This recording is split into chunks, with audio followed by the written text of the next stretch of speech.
Hello, hello, beautiful people, and welcome back to an episode of In the Pink. And I just realized something. This is my first podcast episode in my new apartment.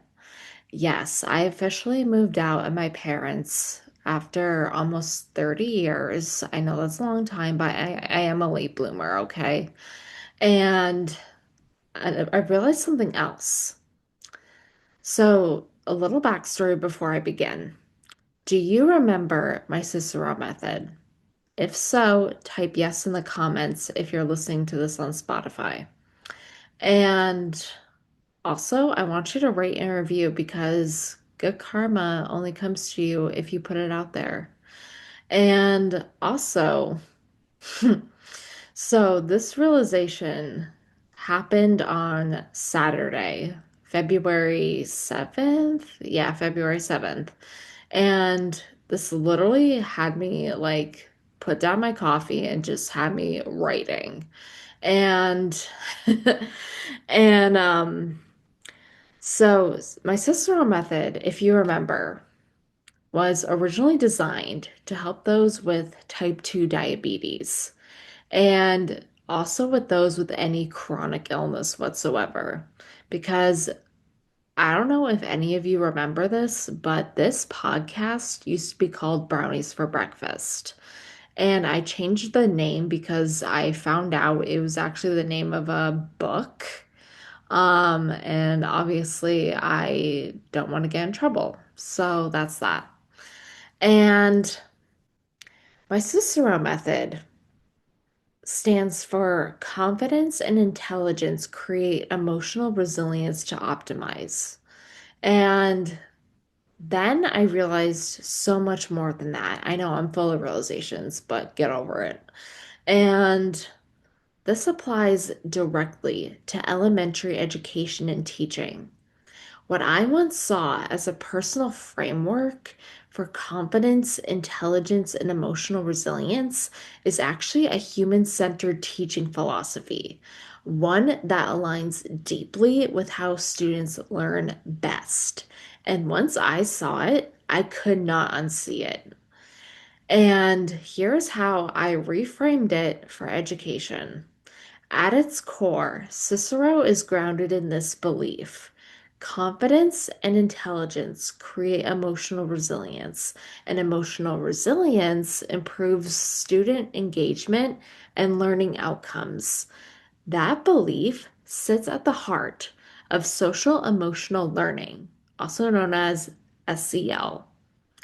Trauma enforced teaching or trauma informed. I always get the two mixed up. I don't know why. Um, Growth mindset pedagogy, positive classroom culture, in other words, modern effective education. And so here's how it shows up in elementary school classrooms. So the C obviously stands for confidence. And in elementary education, confidence equals psychological safety. Students don't thrive under perfection, which is something I wish my high school self would have known. And nevertheless, they thrive under regulated, confident teachers who model self-trust and consistency.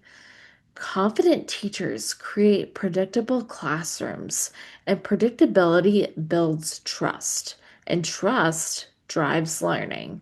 And the I stands for intelligence. This goes beyond academics. Intelligence in teaching means teaching how to think, not just what to memorize.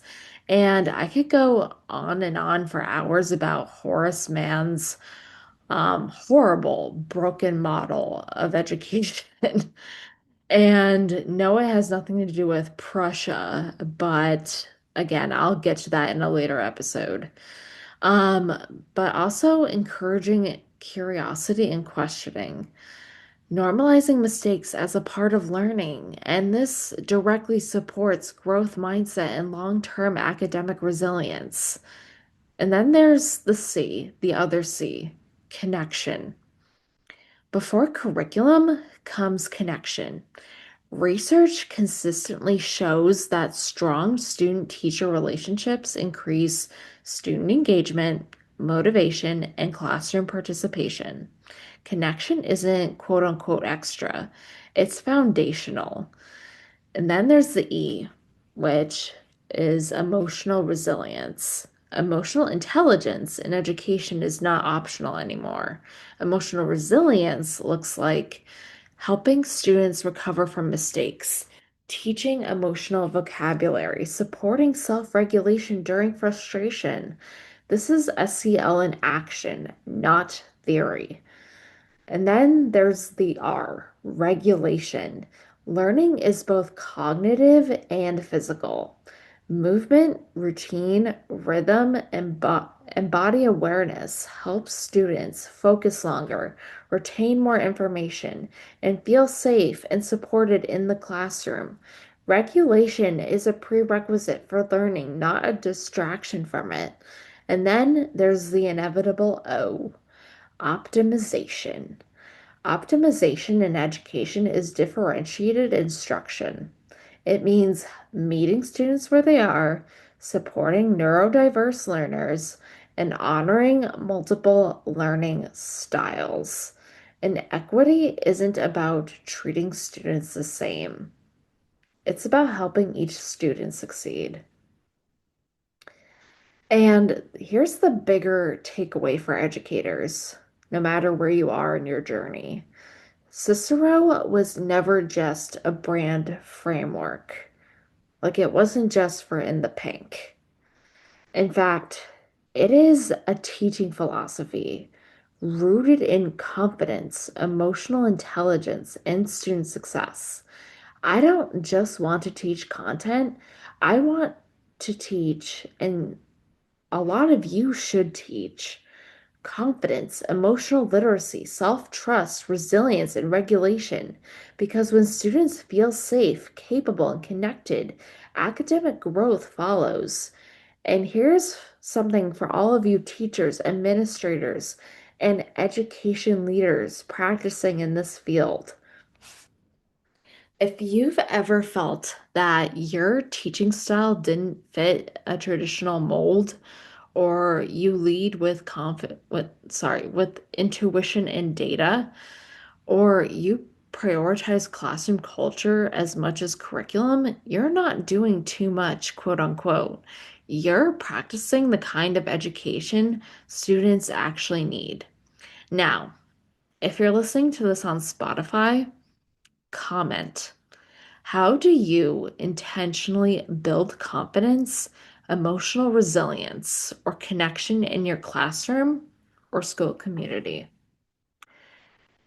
Keep listening to In the Pink for more pedagogy because honestly, I think this is freaking revolutionary. And I'm going to be focusing on this for my dissertation when it comes time to get my PhD. So stay tuned. Bye.